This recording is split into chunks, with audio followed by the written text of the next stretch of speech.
9/11, Part 1. The Day That Changed Everything. In the pre-dawn hush of Queens, where the East River whispered secrets to New York's steel heart, I arrived at the Whitestone depot of Con Edison, the electric pulse of a city that never slept. It was September 11th, 2001, and the world cloaked itself in deceptive perfection. The air carried a crisp edge, neither bitter nor warm, but balanced like a sacred promise. The sky stretched as an endless cerulean canvas, unscarred by cloud or shadow, with the sun spilling molten gold across the horizon. From my perch across the water, visibility reached into a dream-like eternity. The twin towers of the World Trade Center stood resolute, their silver forms slicing the dawn with unyielding precision. Miles dissolved in the mind's eye, a day that beckoned with ordinary miracles, the quiet rhythm of labor pulsing through the city's veins. 2 years earlier, fate had guided me through a maze of choices. Fresh from college, armed with degrees in economics and philosophy, I'd grown weary of the barren job market under President Clinton's fading tenure. My friend Donald and I had dreamed of military service, a brotherhood forged in the Abrams tank steel crucible. At Fort Hamilton, a recruiter's vague offer, 4 years in military intelligence, shrouded in ambiguity, halted me. Just take it, he urged, his words hollow in the sterile air. How could I pledge my life to an enigma? Donald pressed on alone. I turned to civilian toil. Con Edison shone like a beacon. I interviewed for 2 roles. A reporter in Westchester, crafting stories of the company's pulse, a fit for my intellect. But New York's tangled bridges, Throg's Neck or Whitestone, loomed, demanding relocation or grueling commutes. I chose the familiar, near my father's realm in computer information systems at Whitestone. In meter and test, I tended mechanical meters, whirring gears prone to failure, ensuring fair charges for commercial clients in a relentless metropolis. By my arrival, the digital tide had surged. Meters became silent sentinels, scannable from trucks gliding down streets, rendering foot soldiers obsolete. My days turned to dismantling ticking relics and installing sleek successors. After a year, opportunity arose. A floating supervisor in electric operations underground, a jack of all trades overseeing the blueprint team.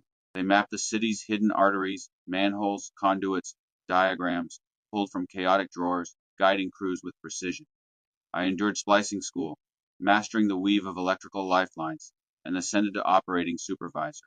My role was the sinew in the machine, arriving at 5 a.m. to orchestrate dawn's chaos. I reviewed night crew reports, briefed planners by 6 printed blueprints, mediated with crews. No micromanager, I trusted my team, grown men from my father's era, seasoned and steady. You know the job, I told them at morning huddles. Divide the work, get it done, be ready for what comes.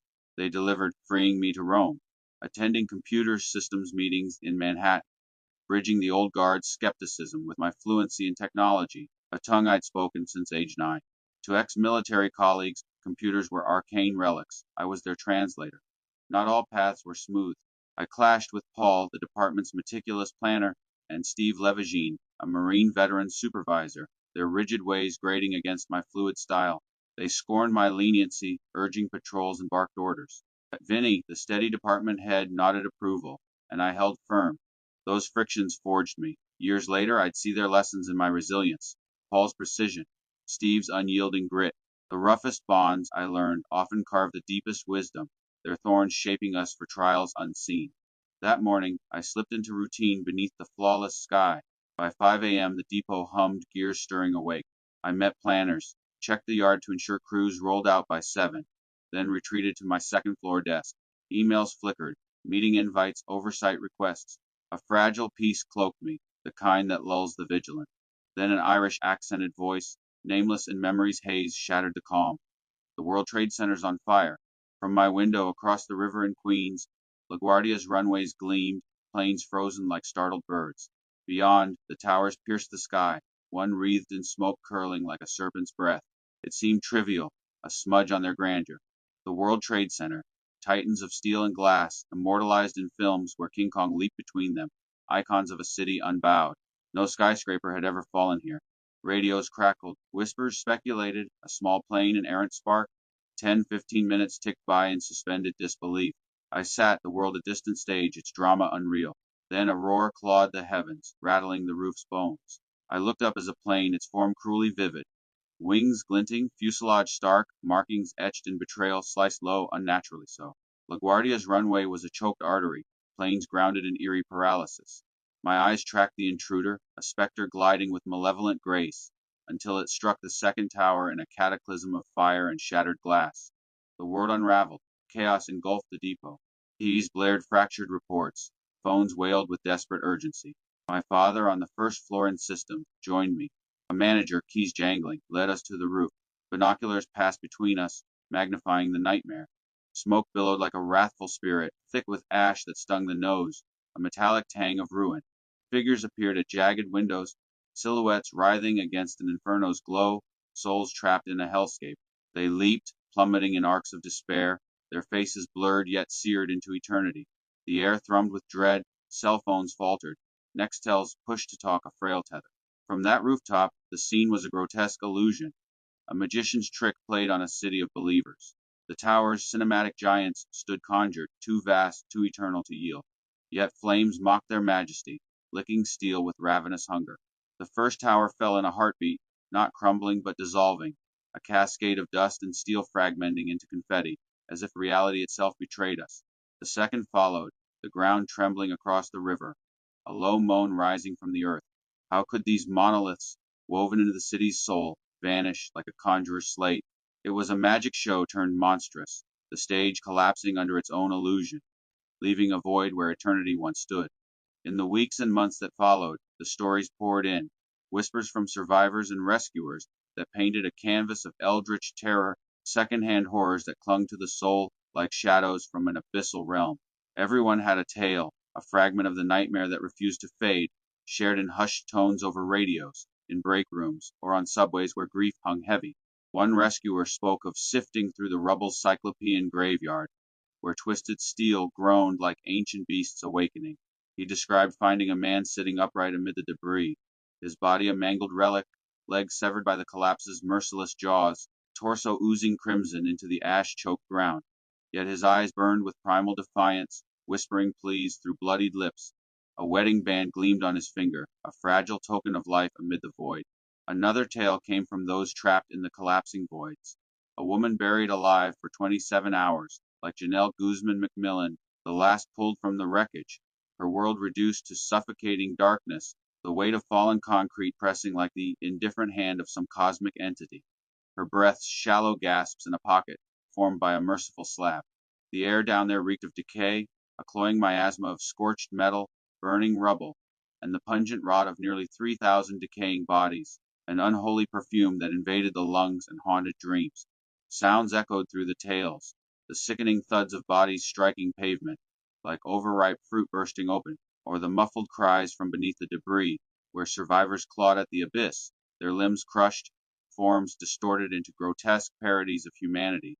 These were not mere tragedies, but violations of the natural order, wounds in the fabric of existence where humanity's fragility lay exposed to an uncaring cosmos, the rubble, a labyrinth of despair where the living and dead intertwined in eternal agony.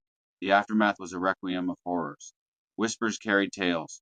My friend Nick wading through flooded corridors, sprinklers gushing waist-deep torrents. Bodies struck pavement with sickening thuds, like fruit bursting open, gruesome echoes haunting the mind's shadows. A priest offering solace, crushed by a falling soul. The air grew heavy with ash, a gritty veil coating throats, stinging eyes, carrying scorched metal and unspoken loss. Fighter jets circled impotent sentinels. Questions hung unanswered. Why no intercept? Rumors swirled, deliberate restraint to spare further ruin. The manager spoke of his brother in the towers, calls lost to silence. The 1993 bombing, a van's futile blast in the garage, paled against this orchestrated apocalypse. Years later, 9/11 trillions. Follow the money and Tucker Carlson's five-part probe would weave threads of doubt. Firefighters hearing explosions floor by floor, unmanned levels hinting at darker designs. But in that moment, duty summoned. As floating supervisor, I was called to the yard. Crews milled, trucks idling, faces carved with fear and yearning for home. I stood before them, an extrovert forged in crisis fire, better in chaos than calm, thriving in the storm's heart. Listen up, I began, voice cutting through the din like a blade. This isn't a fire, it's war. We're under attack. People are dying, trapped in darkness. We keep the lights on. That's our oath. Park the trucks at the entrances. Guard the yard, terrorists might strike us next. The grid's national security. We've trained for this. I believe in you. Do your jobs, restore power, help those in need. The city's counting on us." They nodded, resolve hardening like steel. The seasoned headed to Manhattan's abyss. I shifted to Brooklyn, Queens, Westchester, the Bronx, overseeing where needed. The day dissolved into fragments. Equipment dispatched, vulnerabilities shielded. Stories seeped back. Priests crushed, military shadows patrolling bridges and theaters, machine guns glinting under streetlights. Weeks later, another crash, American Airlines Flight 587, plummeting into Rockaway Beach on November 12, 2001, claiming 265 souls in an Irish enclave, fueling conspiracy's embers.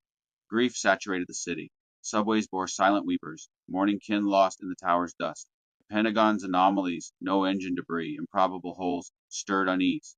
But on that day, as ash settled over a wounded city, I stood as a bridge between fear and duty, the mundane and the monstrous. Little did I know this shadow would stretch to Tennessee, where my Italian blood, unmoored from Civil War ghosts, would face scorn as a Yankee.